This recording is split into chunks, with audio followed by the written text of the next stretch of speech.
Shabbat Shalom. There is a discussion in our Parsha that's been going on for a very long time, thousands of years, about really how righteous was Noah. How righteous was Noah in the ark? It says he was righteous among his generations, where he was blameless in his age, another translation. Noah walked with God.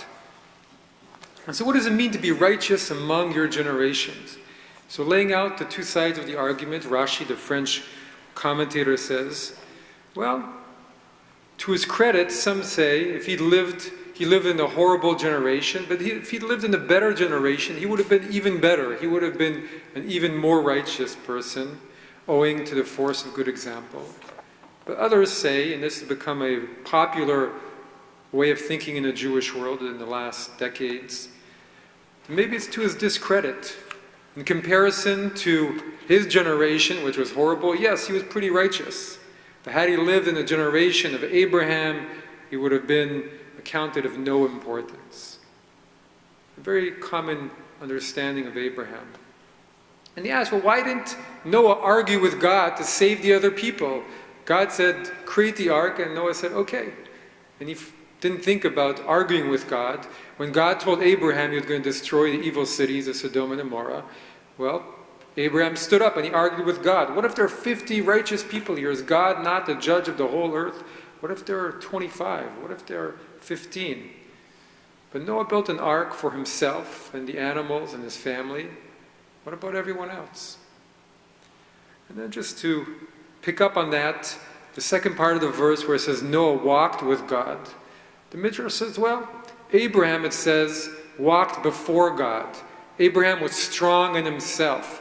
He was able to draw on his own strength and walk before God. But Noah needed to be taken by the hand by God and directed and guided and helped out. But Abraham, he took initiative on his own. However, I've been thinking about this with an example from our own times.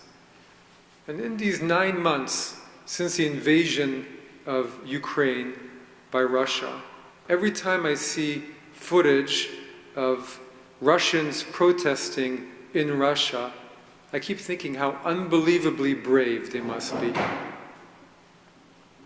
Everything that they're risking jail, they're risking violence, they're risking disappearing into the darkness. And so their hope of making any difference is so small, and yet they go out into the streets to protest because their country is invading another one, their own country. And they know their case will never be heard legitimately. And the protesters in Iran these last weeks, and they know they're also risking their lives for what they believe, knowing that they're facing a brutal and completely ruthless regime. And then we compare that to what it is to march in this country or any democracy. We can stand up for issues that we care about. And even if we are arrested, and I know for many of whom being arrested for a cause you truly believe in is a badge of honor, and they spend a night in jail, or in very, very unusual circumstances it can be worse. But it's a completely different environment. Protesting here, being righteous here is different. And so Noah lived in a generation that was so corrupt that God said, I'm done with humanity. I regret having created them. I regret having created the whole world. And the Torah says God's heart was so full of sorrow that he said, I will blot out from the earth humankind whom I created, humans together with beasts, creeping things, and birds of the sky, for I regret that I made them. Can we even imagine what that society looked like? And the truth is that the commentators do try and imagine a little bit, but not too much. They're strangely silent. No one wants to describe what that looked like, how bad it was.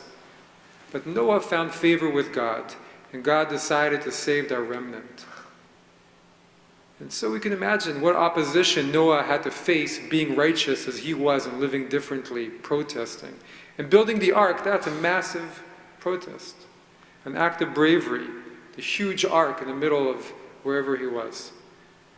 And the Or HaChaim, as a commentator says, well, Noah was a force of peace throughout all of it. Amidst the violence, he was recognized for being blameless.